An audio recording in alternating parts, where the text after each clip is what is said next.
Baik, masuk ke materi selanjutnya, yaitu tentang menguji rata-rata. Ini adalah materi lanjutan dari pengujian hipotesis. Ya, di sini akan kita bahas bagaimana pengambilan hipotesis, hal-hal lain mengenai pengambilan keputusan dalam statistik. Pertama, kita akan menguji rata-rata terlebih dahulu. Akan kita bahas di video kali ini.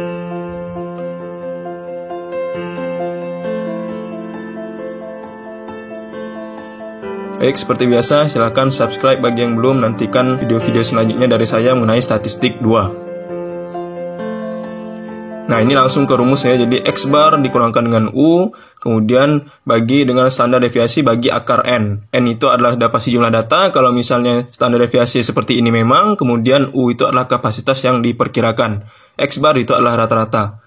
Ini lihat judulnya ya, jadi judulnya itu Z hitung lebih dari 30, berarti sampelnya itu pasti lebih dari 30 ya. Nah, kalau misalnya kurang dari 30 itu berbeda lagi. Oke, langsung saja ke ilustrasinya. Jadi kalau misalnya kita itu ingin mengambil keputusan dalam statistik, langsung aja kita menggunakan ilustrasi, karena kalau misalnya kita menggunakan teori lagi itu sudah dijelaskan di video sebelumnya. Ya, jadi langsung aja di sini. Dari pengalaman yang cukup meyakinkan, ternyata pada umumnya masa pakai sejenis lampu pijar itu sekitar 800 jam. Akhir-akhir ini timbul dugaan bahwa masa pakai lampu itu telah mengalami perubahan. Tidak diketahui apakah lebih baik atau lebih buruk. Ya, untuk menentukan apakah memang kualitas telah berubah atau masih sama seperti yang lalu, pengusaha menguji lampu sebanyak 50 buah. 50 buah lampu itu dinyalakan terus sampai lampu itu dicatat masing-masing berapa lama bisa nyala dan akhirnya ditentukan. Diperoleh untuk ke-50 lampu tadi itu rata-ratanya 792 jam, simpangan baku untuk populasi lampu itu adalah 60 jam. Jika menggunakan alfa atau taraf signifikan 0,05, maka tentukanlah kesimpulan berdasarkan penelitian tersebut. Nah, dari sini sebenarnya kita sudah bisa menggambarkan mana X bar, mana yang U, yang tadi U itu adalah kapasitas dari sesuatu yang ingin kita uji, standar deviasi, dan juga N. Oke, pertama di sini 800. 800 jam itu adalah sebenarnya U atau kapasitasnya kan, karena yang kita ingin lihat itu adalah lampu pijar. Nah, lampu pijar itu memiliki kapasitas sekitar 800 jam. Kemudian di sini ada kalimat akhir ini timbul dugaan bahwa masa pakai lampu itu telah mengalami perubahan. Oke, kita sudah bisa tahu U-nya 800 jam. Kemudian di sini ada ini timbul. Berarti kalimat ini menyatakan bahwa hipotesis alternatif itu dia mengalami tidak sama. Artinya apa? Dia itu bukan mengalami pengertian maksimum atau pengertian minimum. Karena di sini sudah jelas tidak diketahui apakah lebih tinggi atau lebih rendah, lebih baik atau lebih buruk kan? Artinya dia bisa kedua-duanya. Kalau kedua-duanya berarti dia itu adalah lebih baik uji dua arah. Artinya dia itu bisa ke kanan, bisa ke kiri. Ya, jadi lebih baik dan lebih buruk. Memang di sini tidak ada penjelasan bahwa dia itu lebih baik atau lebih buruk. Intinya dia hanya mengalami perubahan saja kan. Berarti H0 adalah 800 jam. Kemudian H alternatifnya dia itu adalah tidak sama 800 jam. Tidak tahu apakah lebih besar atau lebih rendah. Kemudian di sini sebanyak 50 buah. Berarti 50 buah lampu pijar itu adalah N atau jumlah data. Jadi dari beberapa lampu dicobakan atau diteskan atau diuji cobakan kepada 50 buah lampu pijar. Kemudian di sini ada rata-rata 792 jam. Berarti rata-rata 792 jam itu adalah X bar-nya kan. Nah, kemudian ada di sini 60 jam. 60 jam itu adalah simpangan baku. Simpangan baku berarti standar deviasi. Apabila digunakan risiko alfa 0,05, tentukanlah kesimpulan berdasarkan penelitian tersebut. Oke, langsung saja kita masukkan ke rumus ya. Kita sudah tahu, kalau perlu dicatat aja, U adalah 800 jam, kemudian H alternatifnya itu adalah tidak sama 800 jam. H0-nya adalah 800 jam, kemudian N-nya adalah 50, standar deviasinya adalah 60, kemudian X bar-nya adalah 792 jam, dan alfanya adalah 0,05. Ya, jadi seperti ini ya alternatifnya ya. H0 adalah 800 jam, masih sama. Kemudian H alternatif, dia itu tidak sama dengan 800 jam. Artinya, dia sudah berubah kualitasnya. Tidak diketahui apakah dia itu lebih baik atau lebih buruk. Atau lebih tinggi dan lebih rendah. Tidak tahu kan, makanya di sini pengertian tidak sama. Tidak sama dengan.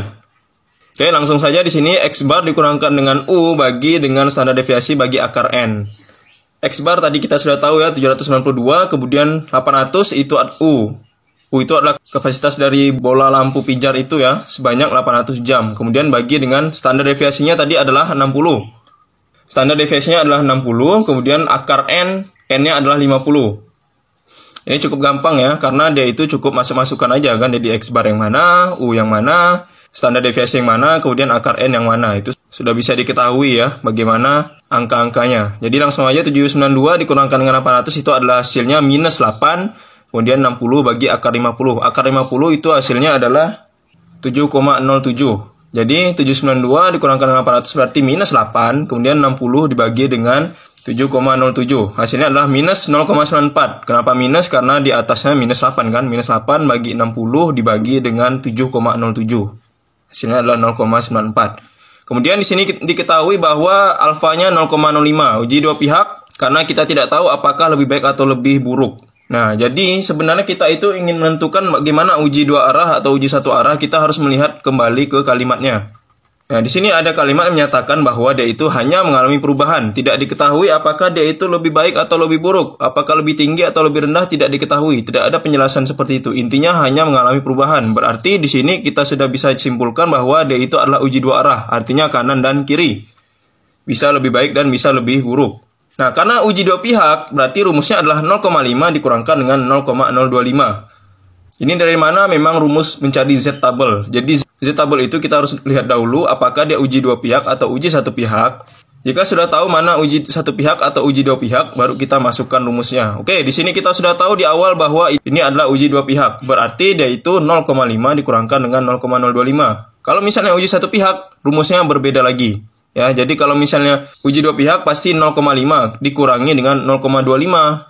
Dikurangi dengan 0,025. 0,025 itu dapat dari 0,05. Alfanya adalah 0,05 dibagi dengan 2. Hasilnya adalah 0,025. Nah, seperti ini ya. Jadi 0,5. Ini rumusnya memang. Karena rumus dua pihak. Kemudian dikurangkan dengan 0,025. 0,025 itu diperoleh dari signifikan atau 0,05 dibagi 2. Jadi dapatlah hasilnya 0,025. 0,5 dikurangkan dengan 0,025 hasilnya adalah 0,475. Nah, kemudian di sini lihat Z-tabel yang two-tail. Z-tabel two-tail itu harus di-download. Jadi harus dicari, harus dicoba download di internet ya. Banyak Z-tabel two-tail itu tidak sulit mencarinya. Ketik aja Z-tabel two-tail. Nah, jika sudah kita download, langsung aja kita lihat 0,475. 0,475 itu hasilnya berada di antara tabel seperti ini, lihat 0,475. Nah, cara membaca Z-tabel itu, Z-tabel two-tailnya seperti ini. Cara membacanya kita harus lihat dari dalam dulu baru keluar. Ya, di sini memang harus hati-hati. Jadi, mana 0,475? 0,475 itu berada di sekitar sini ya. Ya, jadi 0,475, kita cari yang dalamnya dulu baru yang luar. Jadi cari yang dalam dahulu, baru yang luarnya. Berarti kita sudah dapatkan 0,475 itu berada di dalam sini, sekitar sini. Nah, 0,475 itu berada di titik antara 6 dan 1,9. Berarti cara membacanya itu dari kiri baru ke atas. Nah, 0,475 kita tandai di sini. Kemudian kita baca yang kiri dahulu, baru baca yang atasnya. Berarti 1,9 di sini dan 6. Berarti 1,96. Nah, karena dia itu dua arah, berarti dia ada plus dan minus ya. Makanya di sini saya tulis plus dan minus. Ya, jadi yang sini adalah Z hitung. Kalau yang ini adalah Z tabel. Jadi kita harus mencari Z hitung dahulu, baru mencari yang Z tabel. Nah, Z hitung tadi sudah saya jelaskan, ini rumusnya. Kemudian Z tabel itu rumusnya yang dua pihak itu 0,5 dikurangkan dengan alfa bagi 2. 0,025 itu dapat dari 0,05 dibagi 2. Ya, jadi dikurangi 0,5 dikurangkan dengan 0,025 hasilnya adalah 0,475. 0,475 itu langsung kita cari di Z tabel yang two tail atau yang dua arah.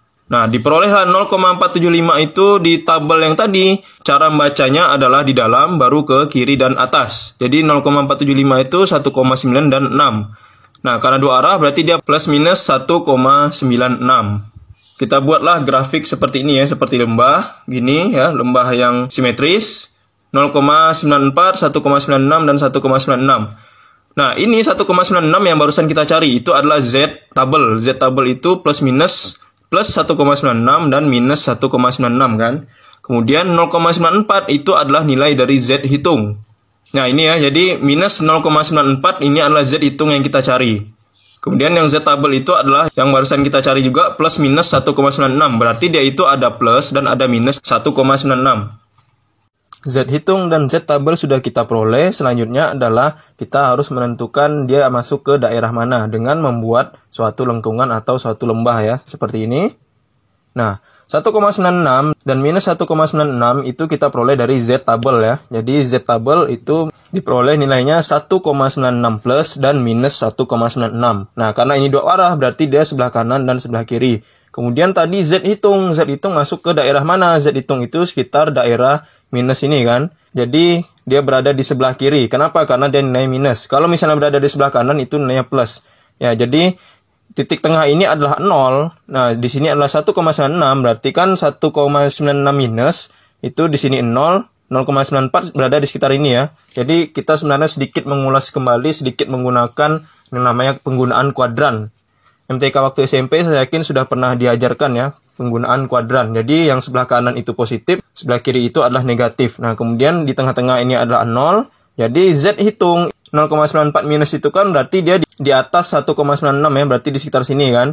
Bukan berada di atas 1,96 plus, artinya dia berada di tengah-tengah sini kan.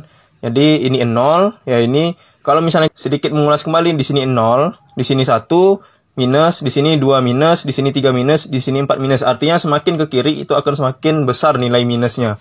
Kalau semakin ke kanan berarti semakin besar nilai positifnya. Berarti di sini katakanlah 196, nanti 2, 3, 4, 5, 6 ya. Nah, nilai 0,94 itu dia berada di sekitar sini kan. Artinya dia itu di antara minus dan plus ini. 0,94 minus. Artinya dia berada di daerah yang polos atau berada daerah yang tidak diarsir. Ingat, kalau misalnya daerah yang polos atau daerah yang tidak diarsir itu berarti adalah HO diterima, HA ditolak. H0 diterima atau HA ditolak. Artinya apa? Berarti berdasarkan kasus tadi, H0 diterima berarti kita melihat kembali kasus tadi. Nah, kualitas lampu masih seperti biasa atau bisa dibilang lampu itu sebenarnya masih sama 800 jam.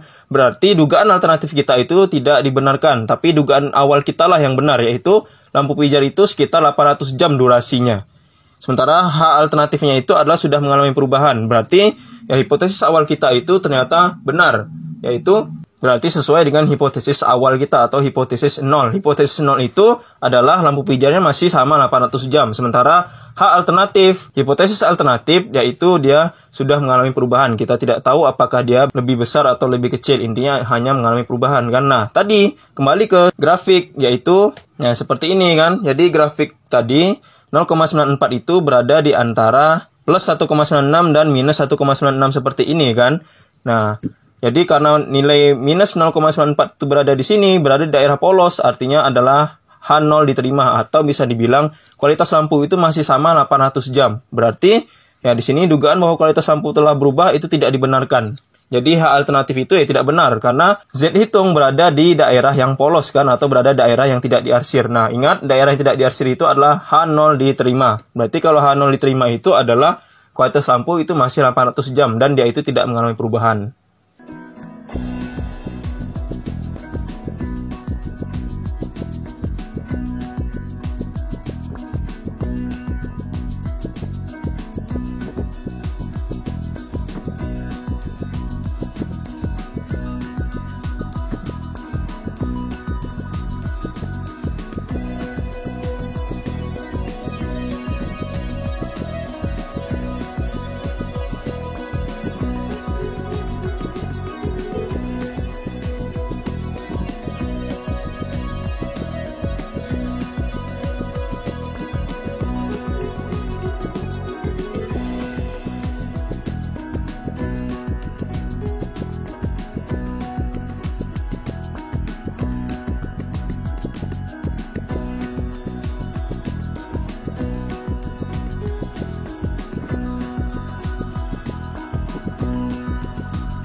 Nah, ini berapa batas X bar minimal dan maksimal rata-rata agar H tidak ditolak. Artinya H0 itu tidak ditolak atau H0 itu diterima.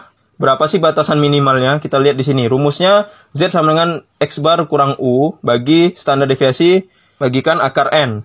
Nah, tadi kita sudah dapat bahwa Z itu adalah 1,96 ya, minus. Nah, minus 1,96 sama dengan X bar. X barnya kita tidak tahu karena memang di sinilah yang kita cari ya. Kita bisa lihat di sini bahwa X bar minimal kan. Jadi kita tidak tahu berapa nilai X-nya. Karena memang X bar itulah yang kita cari kan. Jadi X bar di sini ya masih tulisannya X bar. Dikurangkan 800 bagi 60 bagi akar 50.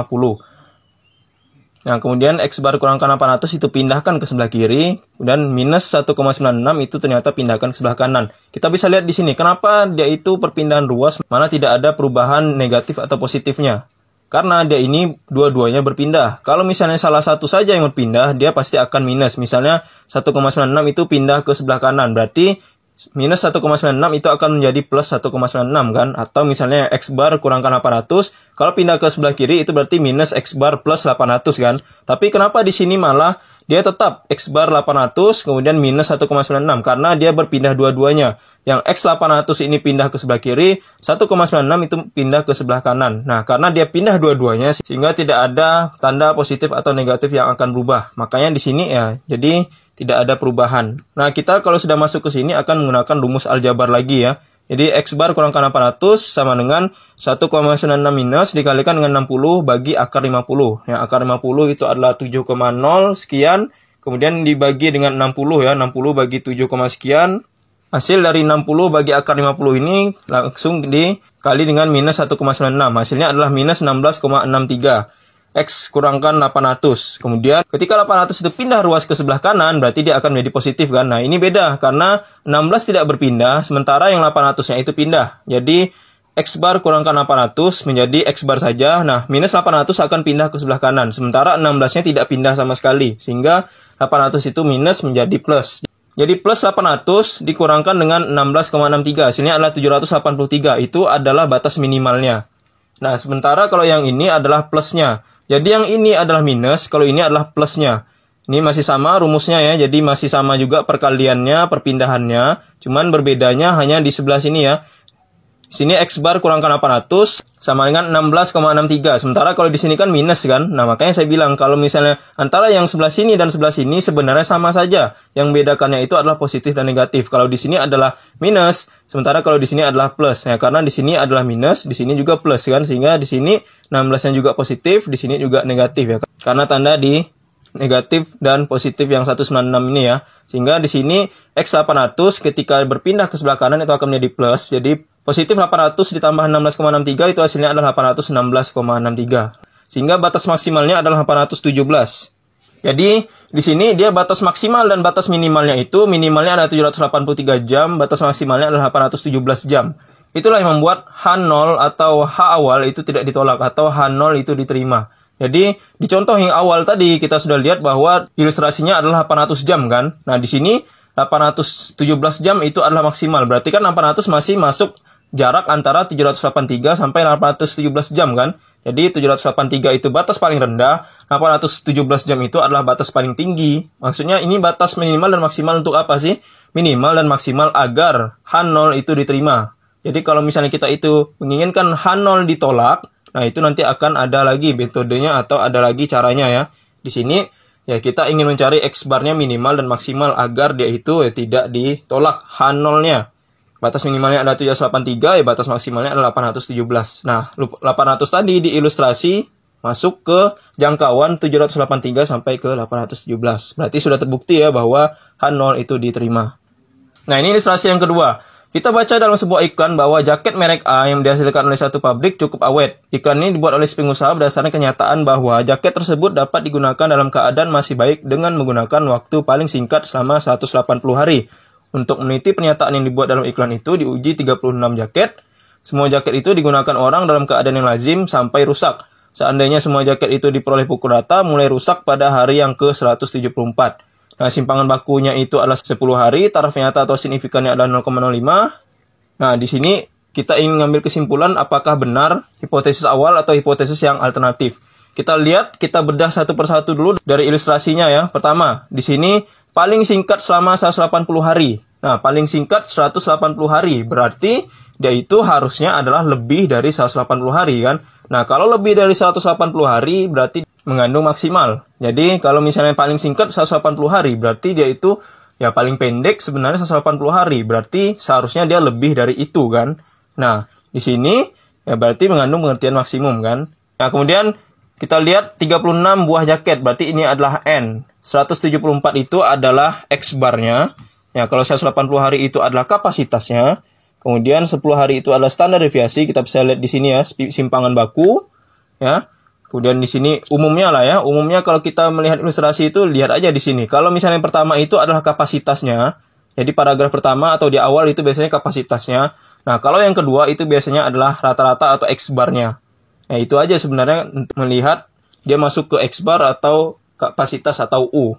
Ya, jadi di sini kapasitas, kalau di sini adalah X barnya. Kemudian simpangan bakunya di sini 10 hari ya berarti standar deviasi. Taraf nyata itu berarti tingkat kepercayaan. Bagaimana langkah selanjutnya? Berarti kita itu harus membuat hipotesis. Nah, seperti ini. Lebih dari 180 hari masa pakai jaketnya. Kalau misalnya H alternatifnya itu adalah kurang dari 180 hari masa pakai jaketnya. Yang menggunakan rumus tadi sama, jadi X bar itu ada 174 yang tadi saya bilang di paragraf kedua ini. Kemudian 180 itu kapasitas yang diperkirakan bagi dengan 10, standar deviasinya adalah 10, akar N itu adalah 36, berarti 10 bagi 6 itu hasilnya 1,67. Jadi 174 kurangkan 180 itu hasilnya adalah minus 6. Nah, minus 6 dibagi dengan 1,66 itu hasilnya adalah minus 3,61. Oke, ini sudah dapat Z hitungnya, 3,61 minus ya. Ingat, ini minus karena 174 kurangkan 180 itu hasilnya adalah minus 6 ya.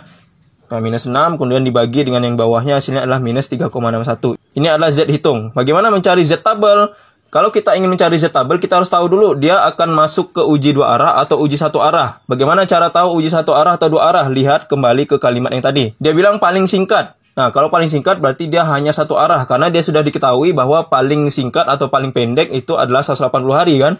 Berarti dia itu mengandung pengertian yang minimum atau bisa dibilang satu arah. Nah, ingat, kalau misalnya yang sebelumnya itu dia hanya mengalami perubahan, tidak tahu apakah lebih besar atau lebih kecil, tidak diketahui sama sekali. Tapi intinya hanya mengalami perubahan kan.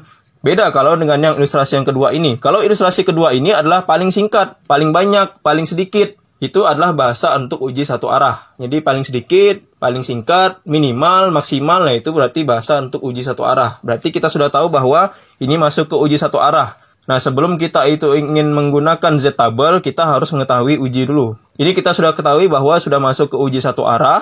Nah, uji satu arah itu bagaimana rumusnya? Berarti 1 kurangkan dengan 0,05. Ini rumusnya ya, 1 memang kalau uji satu arah. 1 kurangkan dengan 0,05. 0,05 itu adalah tingkat kepercayaan yang di sini ya. Ya, yang di sini ya, taraf nyata. Taraf nyata atau tingkat kepercayaannya adalah 0,05. Nah, di sini jadi 1 kurangkan dengan 0,05 itu hasilnya adalah 0,95. Nah, kemudian langsung lihat Z tabel yang one tail. Berarti lihat yang Z tabel one tail. Artinya harus di-download lagi. Nah, dalam Z tabel itu dia ada dua. Ada yang two tail, ada yang dua, ada yang one tail, ada yang satu. Artinya kalau misalnya two tail itu dua arah, kalau one tail itu adalah satu arah. Nah, karena kita di sini sudah tahu bahwa satu arah, berarti masuk ke Z tabel one tail. Dan ini harus kalian download di Google atau di browser kalian.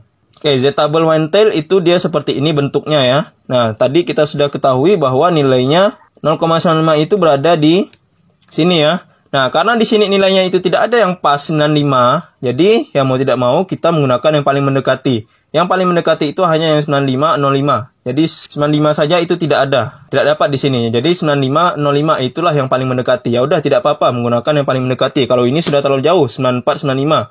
Di sini juga lebih jauh lagi, jadi yang paling dekat adalah 9505 ini. Ini juga sama ya, 9505 itu bacanya kita di dalam dulu, baru yang sebelah kiri dan atas.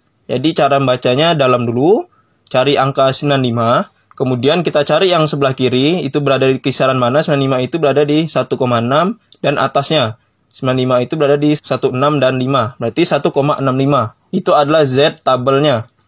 Sama seperti tadi, kita harus membuat grafiknya dulu ya. Nah, seperti ini grafiknya. Karena uji pihak kiri ya. Kenapa pihak kiri? Karena H alternatifnya itu dia lebih kecil daripada yang H0-nya. Jadi, karena H0-nya itu lebih besar, sementara H alternatifnya itu lebih kecil, berarti dia masuk ke uji kiri. Nah, uji kiri itu berarti hanya sebelah kiri saja yang diarsir ya. Nah, sebelah kiri yang diarsir, Ini nilainya adalah berapa? Nilainya adalah 1,65. 1,65 itu adalah yang Z tabel yang barusan kita cari itu ya. Nah, seperti ini 1,64 atau 1,65 ya. Kemudian, nah, nilai Z hitung, berapa nilai Z hitung? Z hitung itu nilainya adalah minus 3,61 kan. Nah, 3,61 itu berada di sekitar mana? Dia berada di sebelah kiri kan, karena minus, dia berada di sebelah kiri. Nah, kalau misalnya dia nilainya adalah plus ya berarti dia sebelah kanan. Tapi karena dia itu minus nilainya berarti berada di sebelah kiri. Nah, sebelah kiri minus 3,6. Ingat daerah diarsir itu berarti H0 ditolak. Kalau H0 ditolak berarti hipotesis alternatif yang diterima. Berarti masa pakai singletnya itu ternyata kurang dari 180 hari.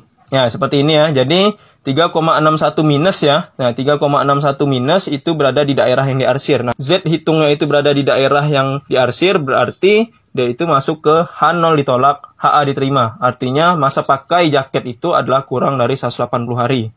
Ya, karena memang H0-nya adalah lebih dari 180 hari kan. Nah, sementara H alternatifnya itu adalah kurang dari 180 hari. Seperti yang sudah kita buat tadi hipotesisnya di awal ya. Nah, ini masuk ke sampel kurang dari 30. Kalau misalnya sampel kurang dari 30, berarti dia menggunakan degree of freedom. Rumusnya sebenarnya hampir sama. X bar dikurangkan dengan U, S bagi akar N. Hanya ini saja yang berbeda ya.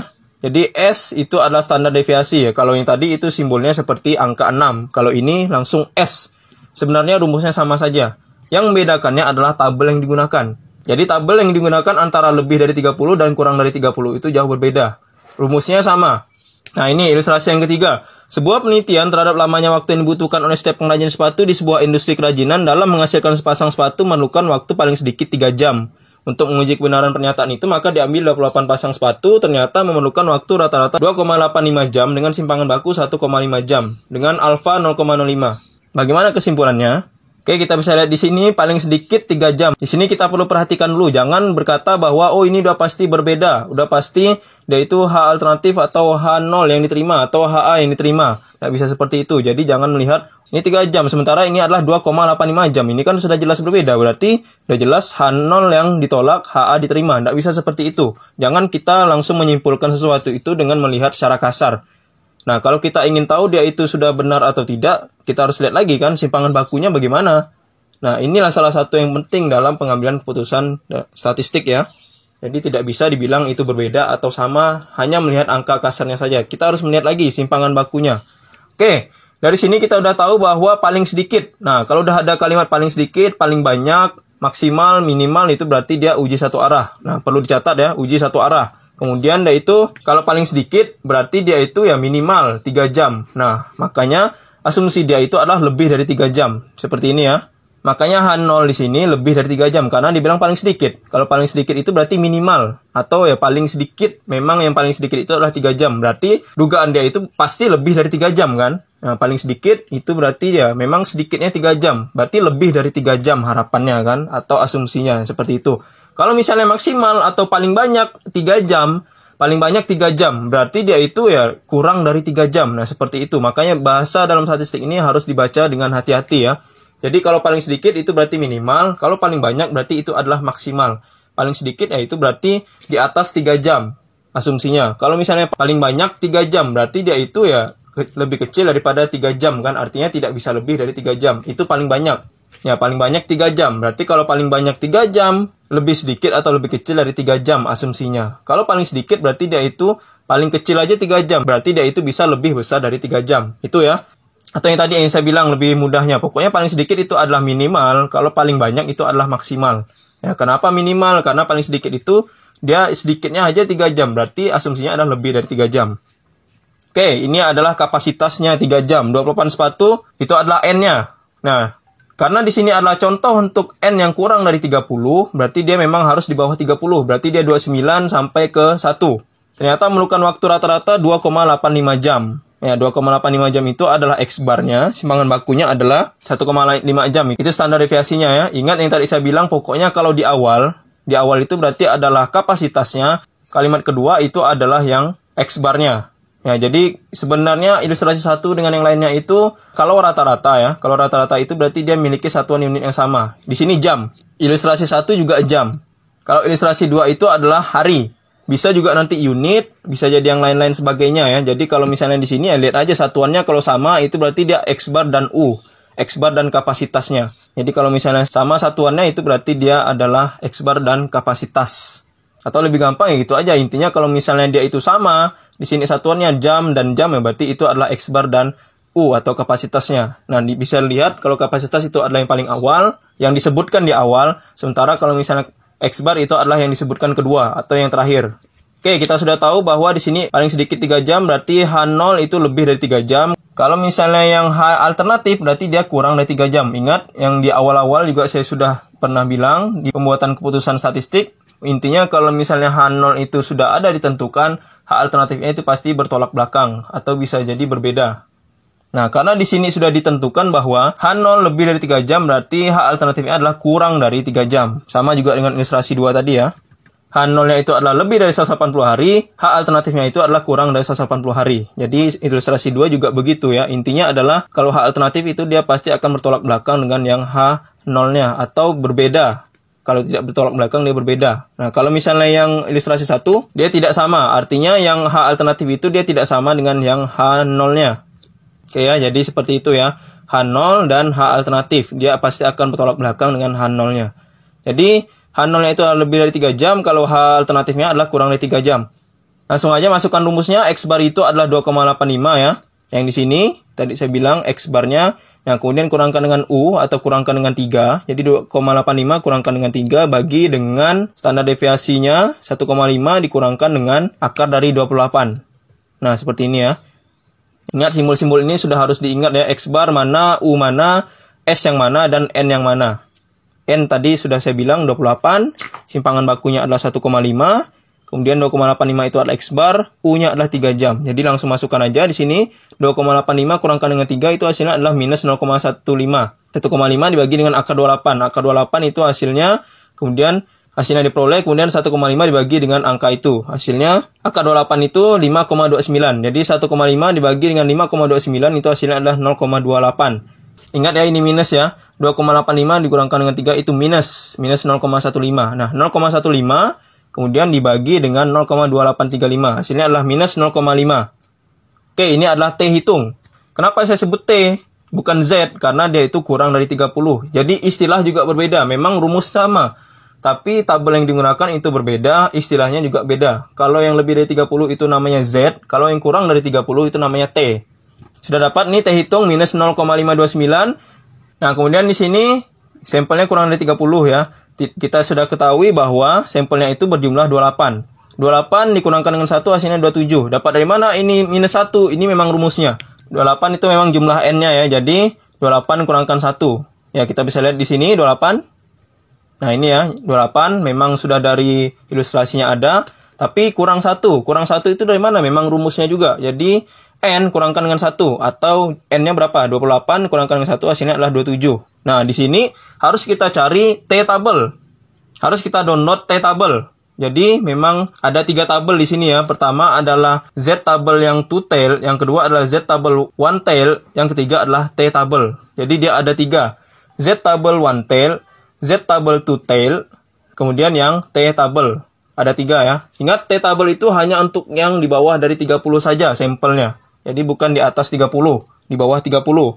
Dan ingat juga bahwa yang di atas 30 itu menggunakan Z, yang di bawah dari 30 itu menggunakan T. Kita harus mencari dulu T tabelnya. Nah, seperti ini T tabel. Langsung saja kita lihat 27. Ini yang sudah kita cari tadi, 27 dan 0,05. 0,05 itu adalah alfa, ingat. Ya, di sini ya 0,05 memang alfanya. Kemudian 27. Berarti kita harus cari di T tabel tadi. Nah, kalau misalnya tabel T, dia berbeda sedikit ya. Kalau tabel T itu kita harus melihat yang kiri dan atas dulu, baru kita lihat dalamnya. Itu juga perbedaannya. Jadi bisa dibilang antara Z dengan T itu yang sama, hanya rumusnya saja. Jadi istilahnya berbeda, Z dengan T, kemudian yang Z itu dia ada 2 dan 1. Sementara kalau tabel T itu hanya 1, istilahnya juga beda, T dan Z. Kemudian juga tabel yang digunakan itu berbeda. Selain tabel yang digunakan berbeda, dia itu juga cara membacanya berbeda. Kalau tabel T itu dari kiri, kemudian atas, baru kita cari dalamnya. Nah, kalau misalnya yang Z tabel itu kan kita cari dalamnya dulu, baru kita cari yang sebelah kiri dan atas. Ya, jadi terbalik ya, antara tabel Z dengan tabel T itu cara mencarinya. Oke, kita sudah tahu bahwa tabel T itu kita cari kiri dulu, atas, baru yang dalamnya. Kita lihat yang tadi. Ini 27, berarti kita cari yang di sini sebelah kiri 27, kemudian yang 0,05. Ingat 0,05 itu adalah alfa atau yang tingkat signifikan yang tadi kita lihat di soalnya ya. Oke, jadi 27 sebelah kiri dan 0,05. 0,005 ini ya. Ini 0,05. Lihat. Jangan sampai salah ya, karena yang sering salah juga di sini ya, karena di sini ditulis 0,005 malah dianggap 0,05. Itu berbeda. Di sini 0,05, di sini 0,005. Nah, yang kita cari berarti yang di sini kan, 0,05 kan. 0,05 dan 27. Nah, jadi 0,05 dan 27. Nah, di sini nilainya. 27 dan 0,05. Ya, jadi 27 di sini sebelah kiri dan 0,05 di sini ya. 27 ini. Nah, hasilnya adalah 1,703. Oke, di sini ya. 1,7033 dan minus hasilnya. Kenapa minus? Karena dia itu adalah minus juga di awal ya. Kalau misalnya kita itu ingin bandingkan yang tabel, berarti minus 0,5 itu dia lebih besar daripada minus 1,7 kan. Berarti H0 yang diterima, H1 ditolak. Ya, bisa nanti kalian silahkan gambarkan sendiri ya. Berarti gambar lembah seperti ini, kemudian kita buat lengkungan parabola dulu ya. Jadi lengkungan parabola seperti itu atau lengkungan lembah ya. Kemudian kita tentukan titik poin atau cut point untuk 0. Kemudian tentukan untuk yang diarsir. Diarsir itu adalah menggunakan yang T-tabel ya, bukan yang T-hitung. Ingat, T-tabel dulu kita cari. Nah, T-tabel itu adalah 1,7033 minus. Nah, kemudian baru kita masukkan ke yang T-hitung. T-hitung itu adalah minus 0,5. Nah, minus 0,5 itu kan dia berada di lebih besar daripada 1,7 kan. Artinya, yaitu H0 diterima, HA ditolak atau H alternatif itu ditolak. Kalau H0 diterima itu berarti ya menghasilkan sepasang sepatu memerlukan waktu paling sedikit 3 jam. Ini kan, ya H0. Berarti rata-rata yang diperlukan dalam pembuatan sepasang sepatu adalah 3 jam lebih atau 3 jam ke atas. Itu adalah H0 atau hipotesis awal. Hipotesis awal yang diterima. Ya, nanti memang sengaja saya tidak gambarkan, silakan gambar sendiri ya. Intinya cara menggambar untuk mengambil keputusan itu ya buat grafik seperti lembah itu ya. Jadi buat grafik seperti lembah, kemudian tentukan titik nolnya, baru kita buat yang T hitung atau yang Z hitung. Nah, itulah daerah yang diarsir. Apakah sebelah kanan, sebelah kiri, lihat lagi ke ilustrasinya mana. Kalau misalnya sebelah kanan ya berarti sebelah kanan, kalau sebelah kiri ya sebelah kiri, kalau misalnya dua-duanya ya berarti arsir dua-duanya. Baru kita tentukan kira-kira yang T hitung atau Z hitung berada di sebelah mana. Apakah dia di antara dari kanan kiri, atau misalnya dia itu lebih besar daripada yang kanan atau lebih besar dari yang kiri dan sebagainya. Ya, di sebelumnya sudah ada saya gambarkan, tapi nanti silakan dipelajari kembali. Oke, ini adalah latihan 1 dan latihan 2. Silahkan dikerjakan. Semoga ini bisa dipahami ya apa yang sudah saya jelaskan. Memang ini cukup rumit karena dia campuran antara teori dan hitungan. Tapi kita harus mencoba ya. Kita harus coba pelajari, coba berulang-ulang, coba baca lagi, coba bandingkan dengan teori yang ada. Coba lihat lagi materi-materi sebelumnya. Semoga apa yang sudah saya jelaskan bisa dipahami oleh kalian semua ya. Silahkan nanti dipelajari berulang-ulang. Lihat lagi materi yang sudah saya jelaskan sebelumnya. Dan kerjakan latihan ini ya sebisa kalian. Ya tidak apa-apa, memang tidak bisa cepat, tidak bisa buru-buru, makanya kerjakan pelan-pelan. Nanti silakan tanyakan jika ada yang kurang jelas. Oke, nantikan materi saya di video-video selanjutnya ya.